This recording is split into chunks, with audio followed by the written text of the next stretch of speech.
নমস্কাৰ মই মজিদ বন্ধুসকল পলকতে চামক আজি 9টা গুৰুত্বপূৰ্ণ খবৰ। প্ৰথমটো খবৰ, এনাৰ্জি লকডাউনৰ দিশে ভাৰত। মধ্যপ্ৰাচ্যৰ যুদ্ধৰ পোনপটীয়া প্ৰভাৱ পৰিছে ভাৰতত।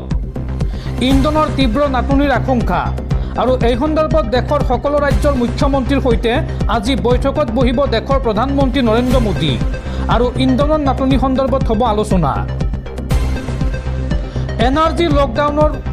এনাৰ্জি লকডাউনৰ সন্মুখীন হ'ব পাৰে ভাৰতবৰ্ষ।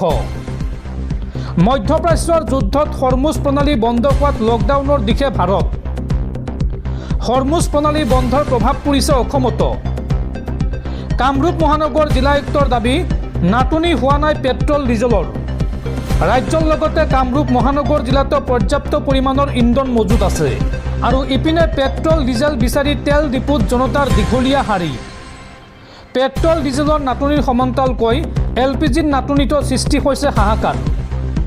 আৰু দেশৰ এনে পৰিস্থিতিক লৈ শুকুৰবাৰে অৰ্থাৎ আজি দেশৰ সকলো ৰাজ্যৰ মুখ্যমন্ত্ৰীৰ সৈতে বৈঠকৰ আহ্বান কৰিছে প্ৰধানমন্ত্ৰী মোদীয়ে।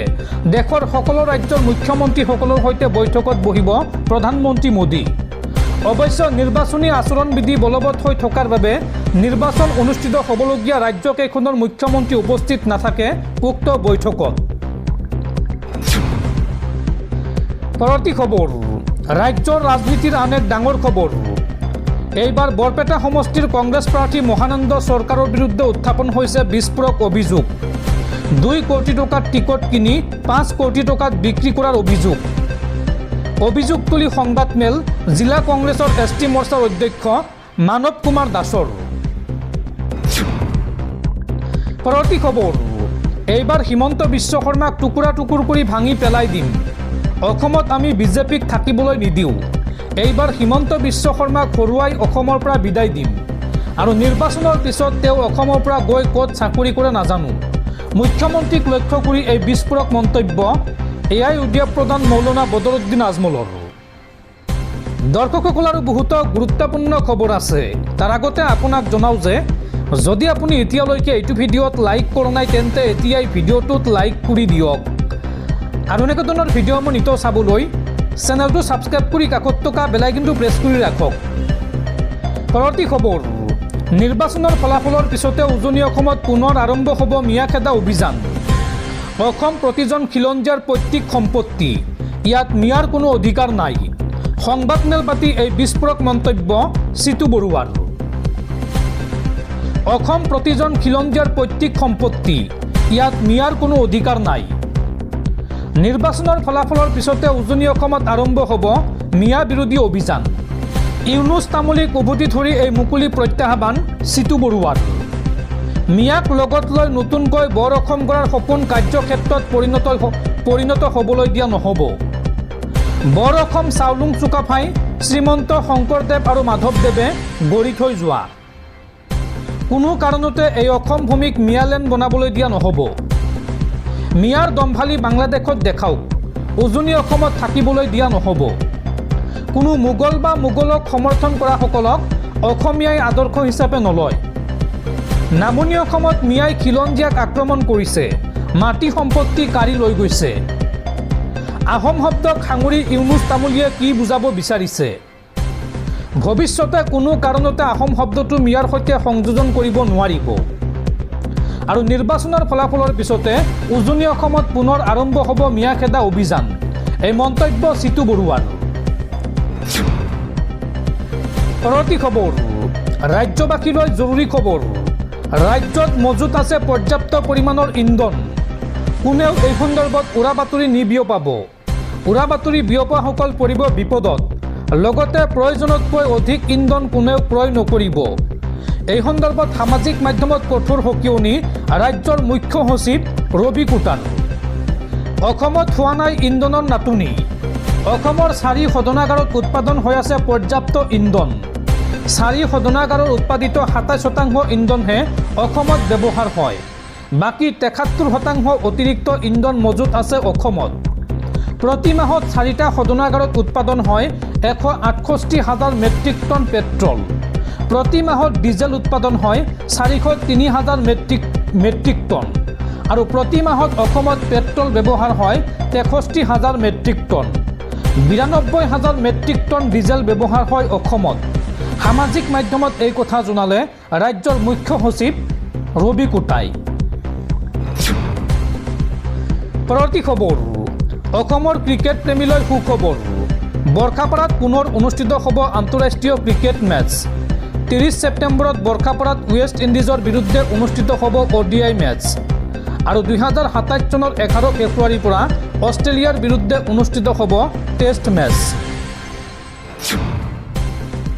পৰৱৰ্তী খবৰ সাৱধান ৰাজ্যবাসী ৰাজ্যত পুনৰ বতৰ ল'ব কালৰূপ যিকোনো মুহূৰ্তত ৰাজ্যত পুনৰ আহিব পাৰে প্ৰচণ্ড ধুমুহা বৰষুণ আৰু এই সন্দৰ্ভত ৰাজ্যৰ 21খনকৈ জিলাত এলাৰ্ট জাৰি বতৰ বিজ্ঞান কেন্দ্ৰৰ অসমৰ কোন কোন জিলাত কি এলাৰ্ট জাৰি কৰা হৈছে চাওঁ আহক সাৱধান ৰাজ্যবাসী ৰাজ্যত পুনৰ যিকোনো সময়তে বতৰে ল'ব পাৰে কালৰূপ ৰাজ্যৰ 21খনকৈ জিলাত এই সন্দৰ্ভত এলাৰ্ট জাৰি বতৰ বিজ্ঞান কেন্দ্ৰৰ বিগত কেইবাদিনৰ পৰা ৰাজ্যৰ ভিন্ন প্ৰান্তত বতৰে লৈছে ৰুদ্ৰৰূপ আৰু বিগত কেইবাদিনো ধৰি ৰাজ্যৰ প্ৰান্তে প্ৰান্তে অব্যাহত আছে প্ৰবল বৰষুণ শিলাবৃষ্টি আৰু ধুমুহা আৰু অনাগত কেইবাদিনলৈ ৰাজ্যত বতৰে কালৰূপ লোৱাৰ সম্ভাৱনা আছে এই সন্দৰ্ভত ৰাজ্যৰ 10খনকৈ জিলাত অৰেঞ্জ এলাৰ্ট আৰু লগতে 11খন জিলাত য়েল্লো এলাৰ্ট জাৰি কৰিছে বতৰ বিজ্ঞান কেন্দ্ৰই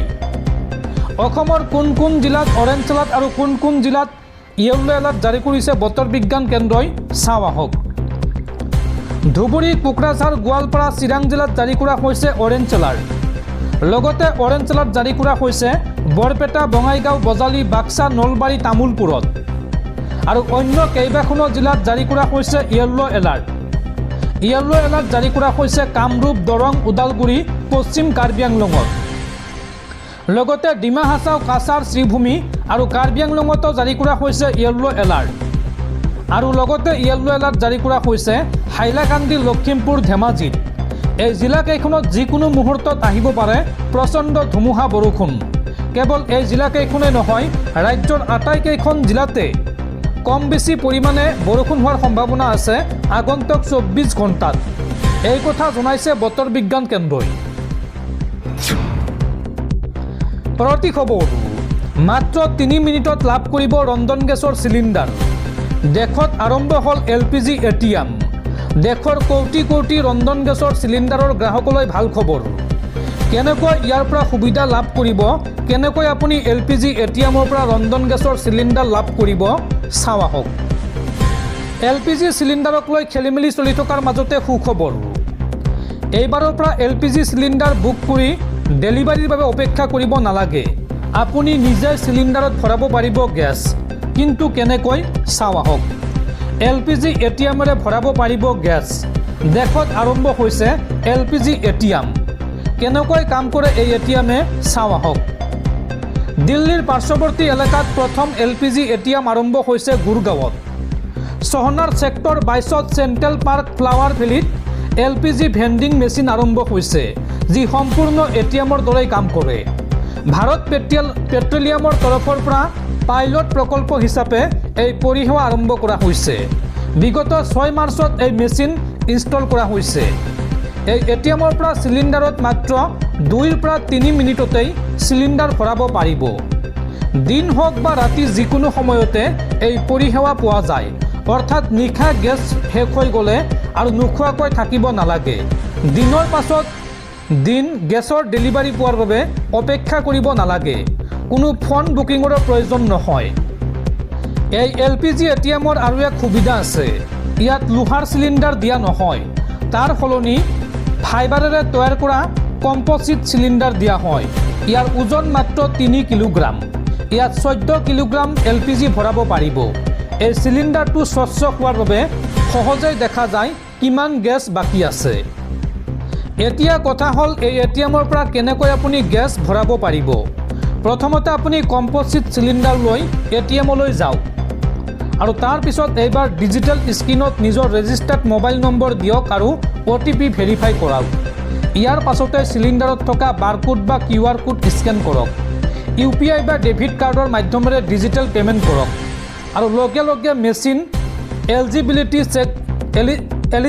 চেক কৰি LPG ভৰাই দিব চিলিণ্ডাৰত আৰু সমগ্ৰ প্ৰক্ৰিয়া শেষ হ'বলৈ মাত্ৰ 2 পৰা 3 মিনিট সময় লাগিব। যদি কোনোৱে লোহাৰ চিলিণ্ডাৰৰ সলনি ফাইবাৰৰ চিলিণ্ডাৰ ল'ব খোজে তেন্তে সেয়াও এটিএমতেই কৰিব পাৰিব। এই মেচিনত 10টা চিলিণ্ডাৰৰ ষ্টক থাকে। ষ্টক 2টা চিলিণ্ডাৰলৈ নামি আহিলে অটোমেটিক কাষৰ গেছ এজেঞ্চিলৈ যায় আৰু তেওঁলোকে গেছ ৰিফিল কৰি থৈ যায়। পৰৱৰ্তী খবৰ, মহিলা চিকিৎসকক ধৰ্ষণ কৰি হত্যা আৰু সন্তানক ন্যায় দিবলৈ মাতৃয়ে খেলিব নিৰ্বাচন। দেশ জোকাৰি যোৱা আৰজিকৰ কাণ্ডৰ ভুক্তভোগীৰ মাতৃক এইবাৰ ৰাজনীতিলৈ আনিলে বিজেপিয়ে। পশ্চিমবংগ বিধানসভা নিৰ্বাচনত নামিব শিহৰণকাৰী ঘটনাৰ বলি হোৱা যুৱতী চিকিৎসকৰ মাতৃ ৰত্না দেৱনাথ। দেশ জোকাৰি যোৱা আৰজিকৰ কাণ্ডৰ ভুক্তভোগীৰ মাতৃক ৰাজনীতিলৈ আনিলে বিজেপিয়ে। দেশ জোকাৰি যোৱা ঘটনাৰ ভুক্তভোগীৰ মাতৃক নিৰ্বাচন খেলাৰ সুযোগ বিজেপিৰ। পশ্চিমবংগ বিধানসভা নিৰ্বাচনত অৱতীৰ্ণ হ'ব ধৰ্ষিতা যুৱতীৰ মাতৃ। ধৰ্ষিতা চিকিৎসকৰ মাতৃ ৰত্না দেৱনাথক বিজেপিয়ে প্ৰদান কৰিলে দলীয় টিকট। পানীহাটি বিধানসভা সমষ্টিত বিজেপিৰ টিকট লাভ ৰত্না দেৱনাথৰ। পশ্চিমবংগত নিৰ্বাচনৰ বাবে প্ৰকাশিত বিজেপিৰ তৃতীয়খন তালিকাত ৰত্না দেৱনাথৰ নাম। মহিলাৰ সুৰক্ষা সুনিশ্চিত কৰাৰ সংকল্পৰে নিৰ্বাচন খেলিবলৈ লোৱাৰ কথা ঘোষণা ভুক্তভোগীৰ মাতৃৰ। উল্লেখযোগ্য যে পশ্চিমবংগত 2024 9 আগষ্টত সংঘটিত হৈছিল দেশ জোকাৰি যোৱা এই শিহৰণকাৰী ঘটনা। আৰজিকৰ মেডিকেল কলেজত সংঘটিত ঘটনাক লৈ তোলপাল লাগিছিল সমগ্ৰ দেশত। দেশ কঁপাই যোৱা ঘটনাক লৈ হাজাৰ হাজাৰ লোকে কৰিছিল প্ৰতিবাদ আৰু আৰজিকৰ কাণ্ডৰ ভুক্তভোগীৰ মাতৃক এইবাৰ ৰাজনীতিলৈ আনিলে বিজেপিয়ে।